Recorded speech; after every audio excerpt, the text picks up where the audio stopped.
Hello, everyone, and welcome to episode number 12 in our Prep for the Holidays series. It's getting to the point where I'm starting to lose track of where we are. But yes, this is task number 12, week number 12 of Prep for the Holidays series. If you're new to the series, this is something that we started back in the summer as a way to help creatives, artists, makers, and creative service providers get ready for the busy holiday selling season. And each week we tackle a new task that is appropriate for where we are in the year to help us get ready. And today we are going to be talking about our websites. So if you don't have a website, hold tight. So, yes, we're obviously going to be talking about people with their own websites, so with their own domain on a platform like Shopify or WordPress or Squarespace, Wix, whatever it is that you're using. But we're also going to be talking about Etsy shops, eBay, those types of platforms where you're selling in a marketplace. So essentially, anywhere that you're selling online. If you're a creative service provider or a content creator, this also counts for you. Content creators, you almost always have your own website. So, and you are probably the best prepared out of everyone for the holiday season. So, but you might still get a tip or two here. But if you are a creative service provider, you may sell your products on other platforms like Gumroad or some of those other places where people can download digital products from. So there's also things in this episode that apply to you as well. So the first thing that you're going to want to do a little bit of a double check on and have a look at with your listings is your photography. So for most of our customers, the photo is the first thing that they have that shows them what this item that they're interested in looks like. People are very visual when they shop online. So the better the photos you can provide them with, the better. So obviously you want to have your hero shot, which is where you feature the photo, where you feature your item in full, but you may also want to have some detail shots where you zoom in on specific parts of the item. You might want to show the item in use, so to give people an idea of how they might use this or where they may hang it in their home or display it in their home. So it's not just necessarily having the big one hero shot. You want to think of other ways that you can use photography in order to convince this person that they need this item and they need to have it now.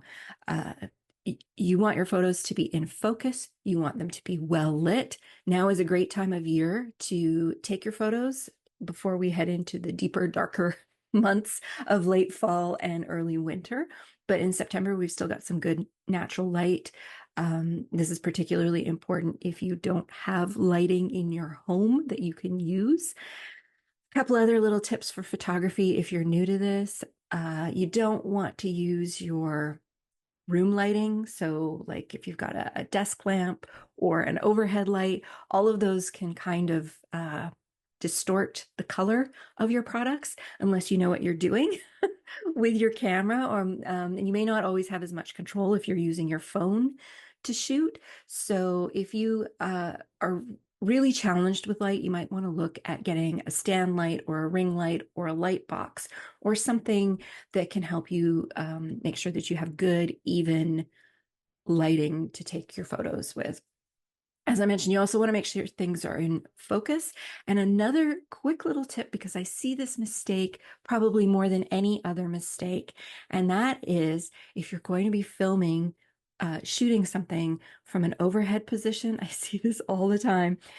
People put something down on the floor to shoot it because it's easier. That's actually a great way to shoot things, is to put them on the floor to get a nice even background. But if your flooring has any kind of geometric shaping to it, so whether it's lines or you've put it on, I've seen people put things on like welcome mats and things, make sure that the lines are straight. The last thing you want to do is have somebody looking at your item, but the background is off kilter that can really distract from your product. So make sure all those little things are lined up and take the best pictures that you can.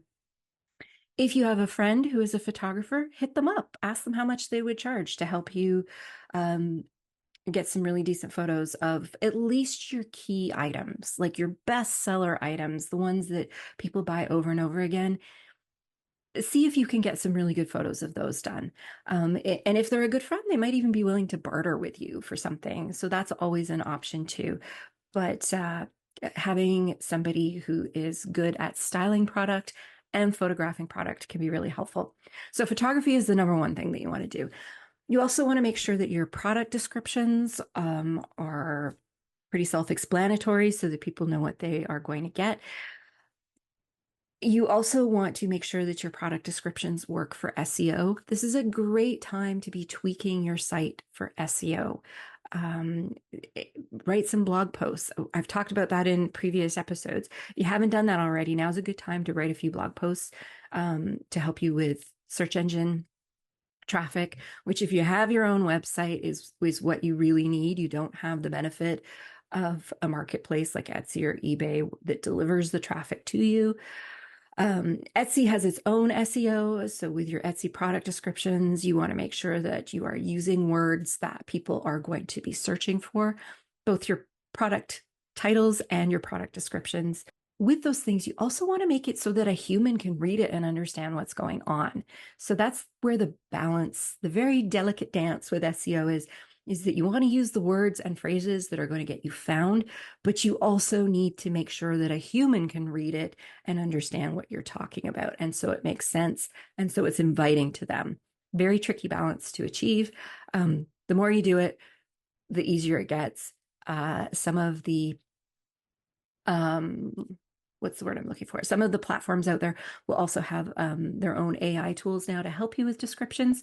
Again, use that as a starting point. You want to make sure that it still sounds like a human wrote it. And I think this is really important this year is to make sure that our websites and our Etsy shops and anything else where we are marketing ourselves, it sounds like we're a human. People are starting to understand what AI is now. They are also starting to realize that there's a lot of product out there that is actually manufactured and isn't handmade. And they're looking for handmade. They're looking for art created by a human being. And that is us. So it's really on us to make sure that on our websites and our Etsy shops and all those places where we sell, that we really emphasize that we are the human behind the work. We are the person who drew the image. We are the person who crocheted the cute little item. We are the person who soldered the jewelry. We want them to know that it was our hands that made this item or our knowledge that created the digital product that we're selling. And so on our websites, make sure that you tell that story. When someone lands on your site, make sure that they know who you are, who the artist is, who the creator is. Tell them a little bit about your process. Shoot some videos of you making the thing and display that on your website. Display that in your Etsy listings. There's all kinds of stats about how Etsy listings with video get seen more in Etsy search. So, put a quick video clip in. It doesn't have to be a video of the product. It can be a video of you making the product or designing the product, whatever the case may be. So really work on your storytelling aspect on your website. You also just want to make sure that your site is easy to navigate. Etsy does a job at this. As a shopper on Etsy, I often find it very difficult to find what I'm looking for, but that is not something that we as sellers have a lot of control over. That is an Etsy situation. But on your own website, you do have a lot of control over the shopping experience. So make sure that your site is easy to navigate. Make sure that it is loading properly. Test it out on multiple browsers on multiple devices. So the big three are Chrome, Firefox, and Safari. Make sure that your site renders well on each of those on desktop, on laptop, on mobile, and on a tablet. I have a tablet over here that I'm pointing to because it can look great on one, but then when you look at it on another, it could look really terrible. Make sure that it's loading quickly and make sure it's easy to navigate. we can become kind of blind to the navigation when we are on our own site over and over again every day.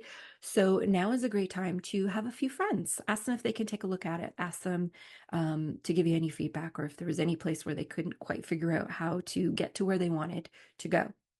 Make sure that your shipping deadlines and your shipping information are on your site, and that it's very easy for people to find them.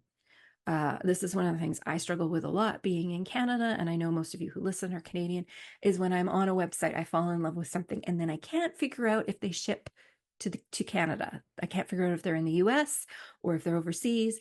And so you want to make it very clear where you're located, where you're shipping from, and what your shipping policies are, and what your shipping deadlines for the holiday season are. And if you have a free shipping threshold, make sure you mention that as well. If you're on Etsy, make sure that you talk about your shipping in all of your listings, so it's very clear. We all know people have a hard time reading, but you want to make sure it's there as much to cover yourself as to inform your potential customer. Again, Etsy does not make it easy for people, particularly on mobile, to view an item description, but you want to make sure that you have it there anywhere. And anywhere else you can reiterate your shipping policies on your Etsy shop, make sure that you do that.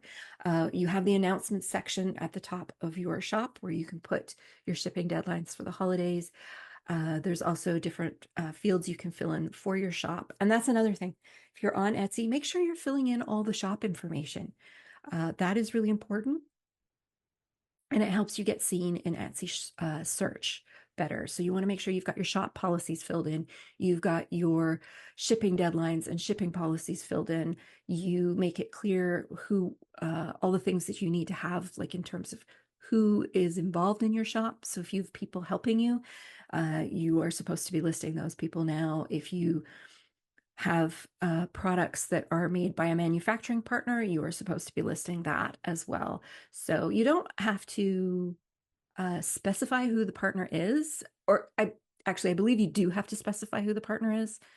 I know I used two production partners for printing my notebooks and notepads, and I had to list their names, but you can hide the name. So, you know, you have a choice there where you can actually show who your manufacturing partner is, or you can hide it, but you do have to let Etsy know. So those are a few things that you want to make sure that you're doing so that when people land on your website, they are having a great shopping experience. You want to make it easy for them to find what they're looking for and to buy.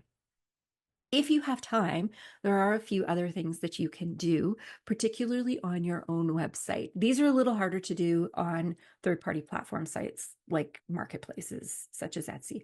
But on your own website, what can you do to help increase the value of the sale? So could you put in a plugin that shows them some suggested items? Like if you're buying this, you might also like this. If you have something in a particular pattern and the person is buying, let's say, the scrunchie, but you also sell a makeup bag with that fabric pattern, when they go put the scrunchie in their cart, is there anything that pops up and says you might also like this matching makeup bag or something along those lines? So anything you can do to kind of make the experience better, but also increase the sale. Those are the two things you want to be looking at now. And this is the time of year to do it. You want to make sure all that stuff is working before people start really shopping in earnest. And if you're on Etsy, I would even say work on your Etsy listings first, because people are already shopping for Christmas and the holiday season on Etsy. They're already searching, they're already starting to look. So I would probably start with Etsy first, and then I would make sure my own website is up to snuff as well. So that's it for week 12 and task number 12 of Prep for the Holidays. And as always, if you enjoyed this, if you're watching on YouTube, please give us a thumbs up or subscribe if you haven't already.